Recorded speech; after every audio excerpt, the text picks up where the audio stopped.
Poetry is thoughts that breathe and words that burn. Thomas Gray. Poetry is when an emotion has found its thought and the thought has found words. Robert Frost. This is a review of poetry terms you'll need as we discuss literature this semester.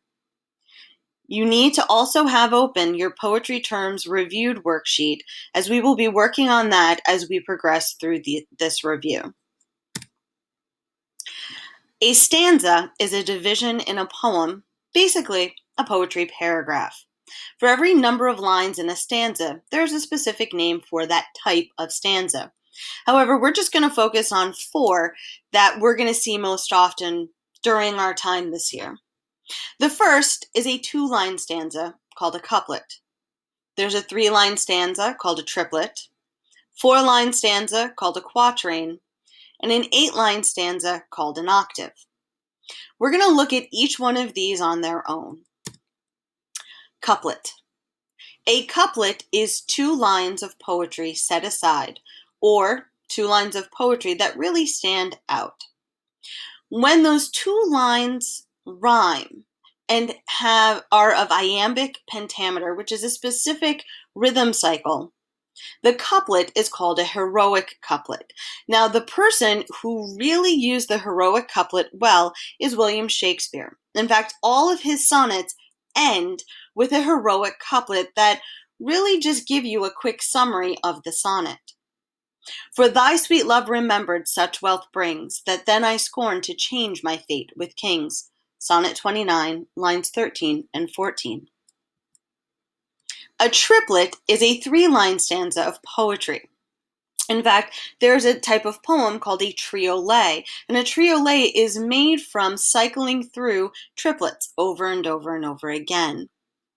Robert Herrick, a British poet, loved using triplets in his poetry. When as in silks my Julia goes, then methinks how sweetly flows the liquefaction of her clothes. Next, when I cast mine eyes and see that brave vibration each way free, oh, how that glittering taketh me. Robert Herrick, Upon Julia's Clothes. If you'll notice, even though this poem is really quite small, it's made up of 2 triplets. 6 lines total, but 2 3-line stanzas. A quatrain is what we're going to see the most. A quatrain is a 4-line paragraph of poetry, basically. When you are old and gray and full of sleep and nodding by the fire, take down this book and slowly read and dream of the soft look your eyes had once and of their shadows deep. How many loved your moments of glad grace and loved your beauty with love false or true? But one man loved the pilgrim soul in you and loved the sorrows of your changing face. Yeats, When You Are Old, lines 1 through 8. Now, When You Are Old is made up of several quatrains, broken up again, 4-line paragraphs of poetry. An octave, much like a musical octave, is 8 lines of a stanza. One of my favorite, this is absolutely my favorite, octaves is Robert Burns' My Heart's in the Highlands. My heart's in the highlands, my heart is not here. My heart's in the highlands a-chasing the deer, chasing the wild deer and following the roe. My heart's in the highlands wherever I go. Farewell to the highlands, farewell to the north, the birthplace of valor, the country of worth. Wherever I wander, wherever I rove, the hills of the highlands forever I love. Now, while the poem continues on, the refrain of the poem is in fact an octave, that 8-line stanza that continues and changes slightly between each one. At this point, you need to pause the presentation and go to the Poetry Terms Reviewed worksheet, where you're going to work on just the stanza portion of that worksheet. When you are done, come back to the presentation and press play.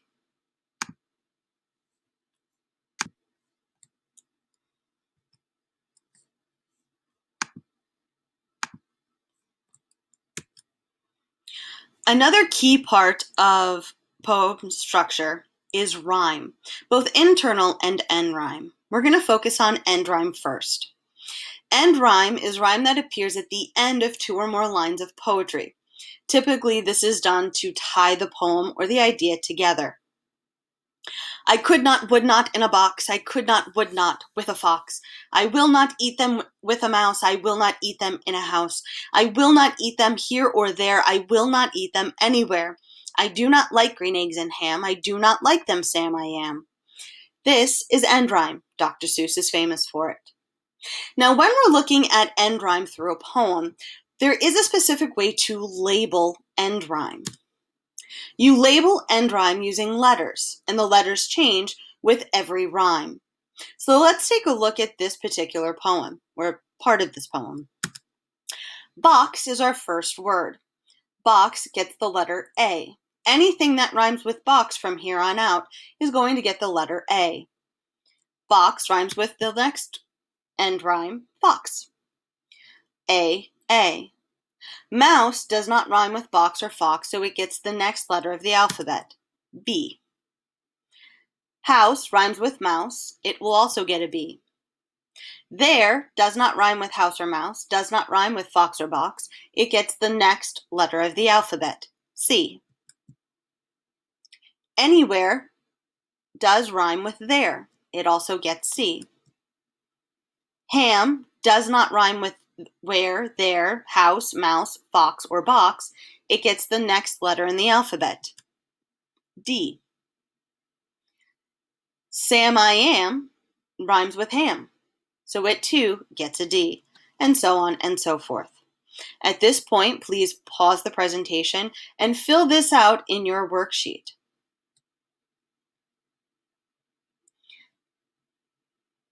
Now that that is filled out, please pause again, but this time I want you to go online and find your own example of end rhyme. Now this can be from a poem that you know, or it can be from a song because songs use end rhyme as well. Once you have finished, come back to the presentation and continue. Internal rhyme is rhyming words within lines of poetry. This isn't necessarily at the end, it's actually in the center, and it creates a specific rhythm and feel to the poetry, to the poem. Edgar Allan Poe used this a lot in The Raven. Once upon a midnight dreary, while I pondered, weak and weary, over many a quaint and curious volume of forgotten lore, while I nodded, nearly napping, suddenly there came a tapping, as of someone gently rapping at my chamber door. The Raven. Once upon a midnight dreary, while I pondered, weak and weary. Dreary rhymes with weary. Over many a quaint and curious volume of forgotten lore. While I nodded, nearly napping, suddenly there came a tapping, napping, tapping, as of someone gently rapping at my chamber door. And again, we do have some end rhyme, lore, door. We're pulling it all together. And again, here's a reminder that a rhyme scheme is that pattern of rhyme labeled with letters. Rhythm is the natural beat of the words in a poem. It's described by listing the pattern of stressed and unstressed words and the number of times that pattern is repeated in one line of poetry. The one we're going to focus on the most is iambic pentameter, because really we're going to see that the most, especially when we get into Shakespeare. Iambic pentameter is, without a doubt, the most widely known used rhythm. The natural beats of the words are unstressed, stretched, stressed, and there are 5 repetitions of that in one line of poetry. It sounds like this. Shall I compare thee to a summer's day? We have that stressed, unstressed, stressed. Shall I compare thee to a summer's day? Again, Shakespeare. We're going to see iambic pentameter a lot, especially when we get into Midsummer Night's Dream and when we start looking at some of Shakespeare's sonnets down the road. Now, there are other portions of structure for a poem that are also important. The first is repetition. Repetition is the repeating of a word or phrase to add rhythm or to emphasize an idea. And miles to go before I sleep, and miles to go before I sleep. Robert Frost, Stopping by Woods on a Snowy Evening. That repetition of miles to go and miles to go really just emphasizes how much further he has before he can find rest. We see this again in Alfred Noyes' The Highwayman. The road was a ribbon of moonlight over the purple moor, and the highwaymen came riding, riding, riding. The highwaymen came riding up to the olden door. The repetition of riding and riding and riding really adds that sense of this continuous motion. He keeps coming down that road until he gets to his destination. Now, there are three basic types of poetry that we're going to be looking at this semester. Narrative poems tell a story. Now, that story can be very short or very long. They may not have a set pattern or rhyme, or they might. One of the wonderful things about poetry is that it really is up to the poet to decide how to express their thoughts. But most important with a narrative poem is the story it tells. Dramatic poetry usually occurs in plays that are made in poetic form. Again, we're going to see this when we look at Midsummer Night's Dream by William Shakespeare. And lyrical poetry really expresses the personal and emotional feelings. It may rhyme, but it doesn't necessarily have to. Now, the thing with lyrical poetry is it usually is set to music at some point. So anytime you're singing a song and you go to know the lyrics, that is lyrical poetry that you're looking at. We're going to look at different types of lyrical poetry, specifically some ballads that are set to music and some that aren't. At this point in the presentation, please pause and go to your poetry terms reviewed and fill out your own version of these definitions under poetry types. Once you're set, come back to the presentation and continue. Now, for each poem, there are specific intentions. There's the speaker of the poem. Here is the caution. The speaker is not the author. The author of the poem, the poet, can write as any person he or she wants. He or she is not limited to just being the poet. They can take on any persona. So it's very important when you are reading a poem to not automatically equate the speaker with the author. The speaker is basically the point of view the poem is told from. And that can be the author, but it can also be a penny that sees the world around him. Or it could be a flower, or it could be a deer, or it could be a child.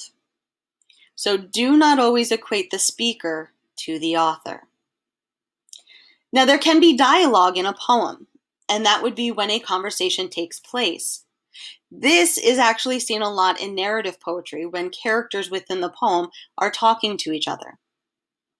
There's the voice and tone of the poem, which is the attitude, the emotion. The mood and atmosphere is the state of mind or feeling at a particular time in the poem. And the theme is the subject or topic of the piece of writing. Now we're going to get into the figurative language bits of the poem. These are the different ways words are used within a poem and even within literature itself to build up images, to build up feelings, to build up mood and tone. The first is imagery. Imagery draws the reader in by touching on images and senses, the five senses. It builds that mental picture. You're using those five senses to paint that picture for your audience so that they can see what you see. The whiskey on your breath could make a small boy dizzy, but I hung on like death. Such waltzing was not easy. Theodore Rothke, My Papa's Waltz.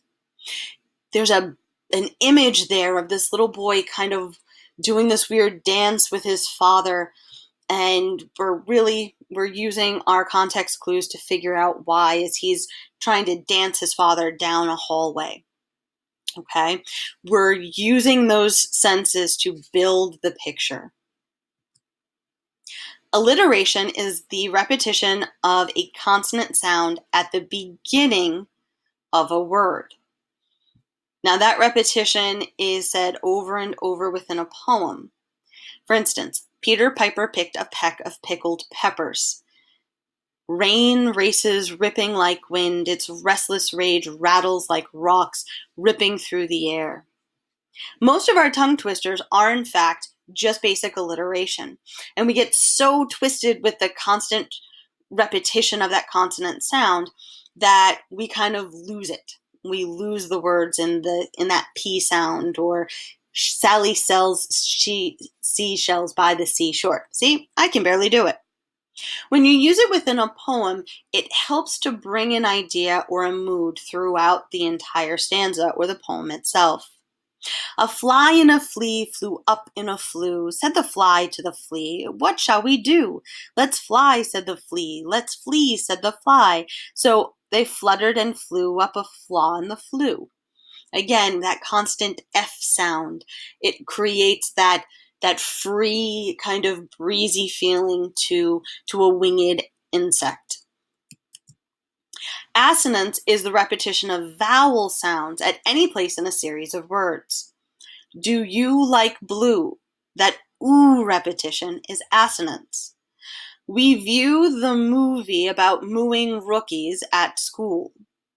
Again, we have that ooh repetition, but notice how view, moo, it's almost like a slant assonance. Well, he seemed so low that I couldn't say no.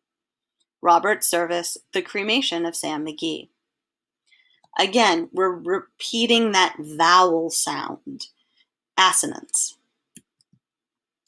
Consonance is the repetition of a consonant sound at any other place in a series of words. Not the beginning, but in a place in a series of words. I dropped the locket in the thick mud. Eric liked the black book. That hard C/K sound is in the middle or at the end of the series of words. It's not at the beginning. The beginning, it's alliteration. Anywhere else, it's consonants. And the silken, sad, uncertain rustling of each purple curtain. Going back to The Raven by Edgar Allan Poe, here he uses a combination of alliteration, silken, sad, and consonants, uncertain, rustling. Onomatopoeia is perhaps one of my favorite sound devices. It's the use of words whose sounds make one think of the actual sound itself. Wham, bonk, ding dong, cuckoo, tick tock, snap, crackle, pock, pling. They're all words that sound like the sound they're describing. We use hyperboles all the time. They're extreme exaggeration. The books weigh a ton. I could sleep for a year. I have a million things to do. We use them every day. Personification is when we give a non-living object the qualities of a person. You will often hear me tell the pencil or pen or the marker I put down to stay, as if it's going to listen to me and it's going to remain precisely where I put it. But we can use personification in other ways. The wind whispered through the trees. The moon danced on the water. It builds that image. We know what it means, but we know that wind can't whisper and the moon can't dance. Oreo, milk's favorite cookie. We also know that milk cannot have a favorite cookie. Although, in my opinion, I think if milk could have a favorite cookie, it would in fact be an Oreo. At this point, I need you to pause the presentation and work on those 4 pieces of figurative language on your poetry terms review sheet. Work on just those, and we're going to come back when you're done, and we're going to continue.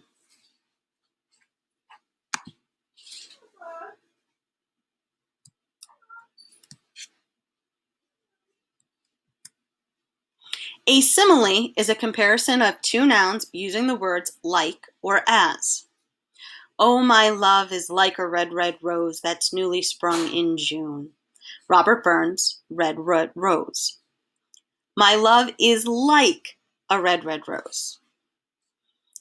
Again, a comparison of two things, two nouns, love, rose, using like or as. A metaphor is also a comparison, but instead of saying something is like another thing, using like or as, it just is. All the world is a stage. That's it. The world is not like a stage, it is a stage. An extended metaphor is a metaphor that continues throughout the entire piece.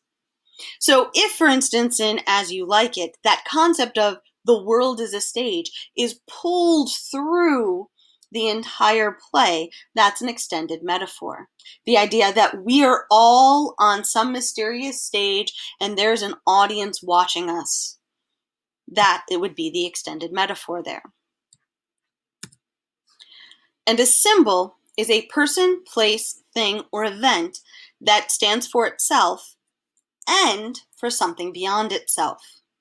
For instance, the American flag symbolizes not only the United States, but freedom, liberty, and perhaps a love for America. A wedding band symbolizes commitment, love, connection. A white flag symbolizes that you're surrendering. Peace. We come in peace. We are surrendering. Red rose tends to mean love or affection.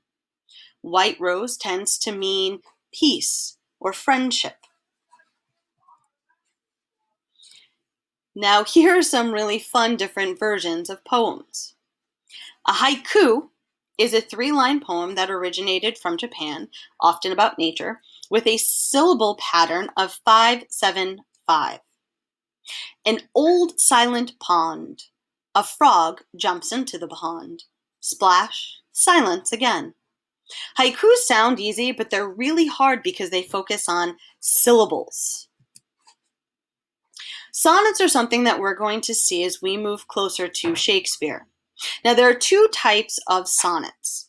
Both are 14 lines. Both have a specific rhyme pattern in iambic pentameter. The first is an Italian sonnet, a Petrarchan sonnet, if you will, because Petrarch is the first guy who wrote a sonnet. His rhyme scheme is ABBA, ABBA, CD, CD, CD. So you have an octave, ABBA, ABBA, followed by a sestet, CD, CD, CD, 6 lines. The English sonnet is a little bit easier and really made famous by Shakespeare, so we refer to it as the Shakespearean sonnet. It has 3 quatrains of rhyming lines, followed by a heroic couplet with rhyming lines. AB, AB, first quatrain. CD, CD, second quatrain. EF, EF, last quatrain. GG, heroic couplet. Now that your review has come to the end, wrap up your poetry terms worksheet and turn it in for credit.